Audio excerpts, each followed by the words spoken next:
जिन लोगों की केंद्र में और राज्य में सरकार है वो एक तरफ संविधान दिवस मना रहे हैं और दूसरी तरफ बिल्कुल संविधान की धज्जियां उड़ा रहे हैं। सत्ता और प्रशासन ने मिलकर जिस तरीके से लोगों को जान से मारने का काम किया है, और दोबारा जब सर्वे हुआ तो प्रशासन अपने साथ ऐसे लोगों को लेकर गए जिन्होंने वहां तरह तरह के नारेबाजी करी। पत्थरबाजी नहीं हुई, पत्थरबाजी का बहाना लेकर अब अपना पल्ला झाड़ा जा रहा है। गोली चलानी जरूरी नहीं थी, और भी तरीके हैं भीड़ को रोकने के लिए, और भी तरीके से हमारे देश में बड़ी बड़ी भीड़ प्रशासन ने रोकी है।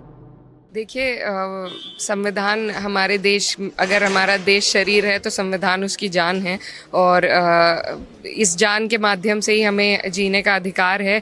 हर तरीके से सम्मान के साथ सर उठा के जीने का अपने देश में अधिकार है। तो बहुत बड़ा दिन है, पावन दिन है हम सब के लिए, और हम बहुत खुश हैं कि हमारा संविधान दुनिया का सबसे बड़ा लिखित संविधान है। हमारा देश दुनिया का सबसे बड़ा लोकतंत्र है।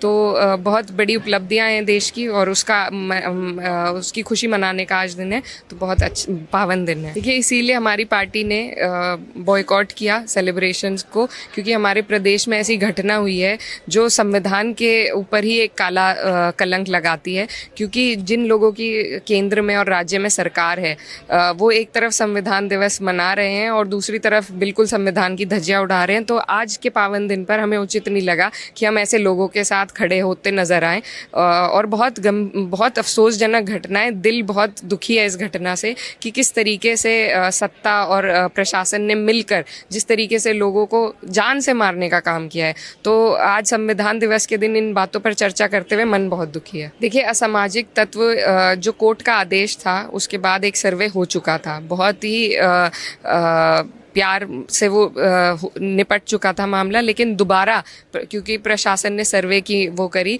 और दोबारा जब सर्वे हुआ तो प्रशासन अपने साथ ऐसे लोगों को लेकर गए जिन्होंने वहाँ तरह तरह के नारेबाजी करी।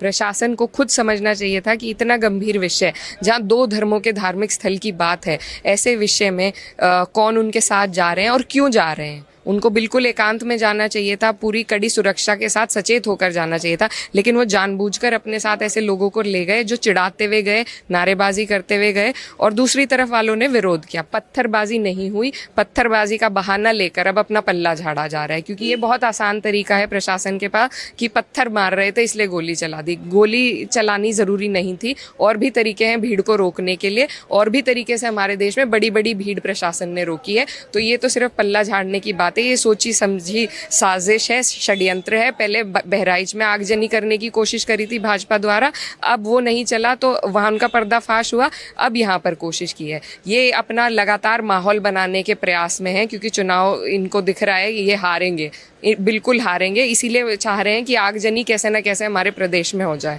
और जिसमें प्रशासन उनका पूरा साथ दे रही है।